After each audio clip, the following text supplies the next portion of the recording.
We are back on Morning Line. Thanks for joining us. John Harris with us with the Tennessee Firearms Association, talking about the issue of guns and violence and society and what should be done about all that. We've got Adrian next on line 3. Adrian, good morning. Hi, Adrian.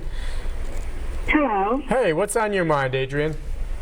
Well, my concern is with Mr. Henderson's youth stat, because he cited what was being done, I believe he stated Connecticut, and he said that, the two separate officers conduct 2 independent reviews, and they found that a third of the people whose guns were taken were taken unnecessarily. Where are you getting your numbers? Because what happened to the other 2/3 of those people that they also reviewed and they also investigated, and they found that removing those weapons were reasonable.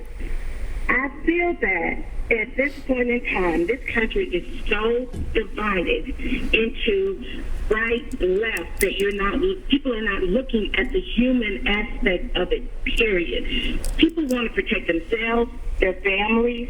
That's a given. No one has ever said you don't need a weapon or you can't have a weapon.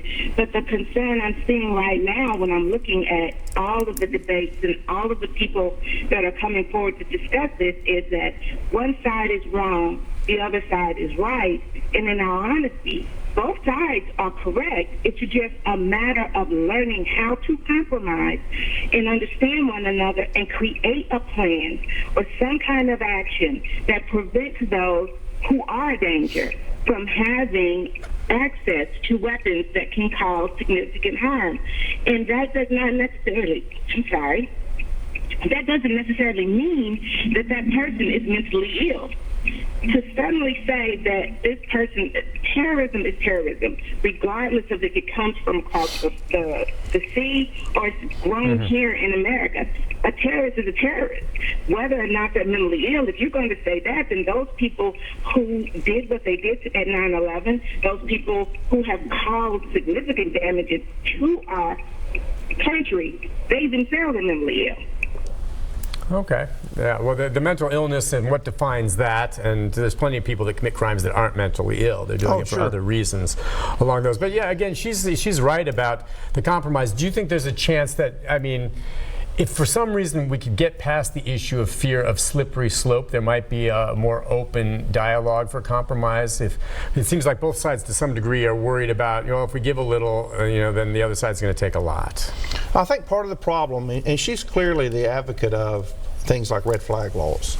Sound like it. And I think that whenever I hear, we have to come together and compromise. What I see as part of the problem is sort of like the Venn diagram. You have advocates on the gun side that say this is the Second Amendment's parameters, and you have advocates on the red flag or the gun control or wherever she is that say we need reasonable compromise. We need reasonable laws to let us, take guns away from people that might commit a crime if we don't intervene. And the question is, this concept of compromise, which they almost always are asserting of, you need to move our way and see our position as more palatable. Is there any room for overlap between those two Venn diagrams, between what one side sees as the constitutional limits or parameters, the slippery slope, and the other sees as reasonably necessary, regardless of what the Second Amendment says. And so I think the only area that ever is going to exist for compromise is to the extent there's an overlap between what's constitutionally permissible and what's therefore reasonable within that limit. And so, for example, under the 68 Act, we have laws that say that someone who's been convicted of a felony has lost their right to freedom. They're in jail. We may even have capital punishment available. We take away their right to vote. We take away their right to hold public office. Well, we can also take away, as part of that, based on the conviction, other civil rights, including the right to possess a firearm. That's an area where there is likely some room to negotiate or compromise, because if it's a nonviolent felon, if they wrote a $500 bad check in Tennessee, what difference does it make? Right.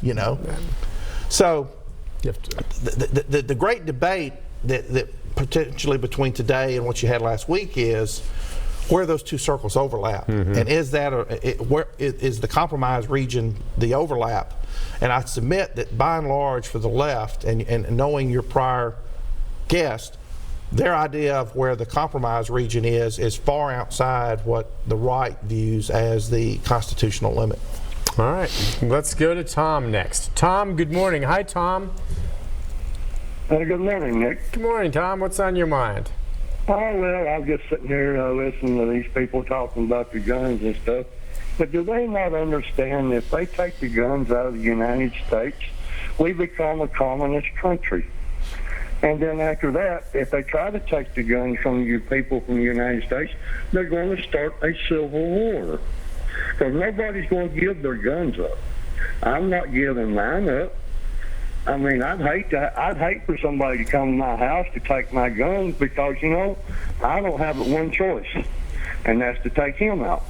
Because he's not going to come and take me out. I understand. Again, that's what I was talking about earlier, and I'm all for Tom's rights, and he's got a legal gun. No one's going to take Tom's gun, but he apparently lives part of his life fearing that's going to happen. I'm glad I don't live in that kind of fear. Well, okay? you know, I mean, no one's going to take Tom's gun. It's not happening. There are some, even based on recent events like in Venezuela, where the concern is the government will and can go too far if we let it. Well, yeah, sure, but we're not Venezuela. It's not going to happen. You see the Second Amendment and the people behind it. We're talking about guns. No one is advocating taking everyone's guns away. Certainly not from responsible individuals who want them, like Cindy, for self-protection. Right. What kind of idiot would want to take her gun away? She has every right in the world to that. That's just not going to happen. And to tell her that there's a chance she's going to lose her handgun for self-protection if there are some limits maybe placed on an AK or something else is simply absurd. Depending on what she wants to have in her house. Well, yeah, if she wants an AK, that's maybe different. But she should. I'm not even thinking that some of these advocates are saying, you know, against it to take that gun away. Just make it a little more difficult to get. I don't know if that's reasonable. And I'll keep it out of the hands of the bad people, because that's what we're all after here. Well, I mean, if we could just make sure guns were always in the hands of people that were responsible, I don't think anyone would have any problem with them. If we could guarantee that, we would all be better off. Right, and that just can't be done, unfortunately. Let's go to Joe. Hi, Joe. Hi, Joe. Good morning. Good morning, Nick. Hey, what's on your mind? Just a couple of comments right quick. Out of the last few weeks or months of all the killings that's taken place around Davidson County here, how many do you think these guns that they used to kill people with were bought legally, where the red flag law would have made any difference at all to it? And the second thing is, the most dangerous weapon to have, not the dangerous, but the best home protection weapon to have is not an AK-47 or AR-15, but just a good old 12-gauge shotgun. That's the best home weapon you can have in your house. You think so?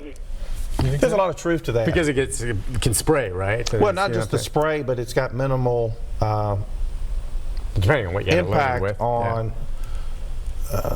For example, you shoot a rifle, it's going through sheetrock walls and stuff and passing through. Right. You far less chance of that happening with the shotgun, and you don't have to be accurate with the gun. Okay. I don't have the statistics, and we'll go to a break in a moment just off the top of my head, but in terms of, if you look at a lot of these shootings that we've had, how many of them were legally bought weapons by the perpetrator, or how many of them were illegally gained?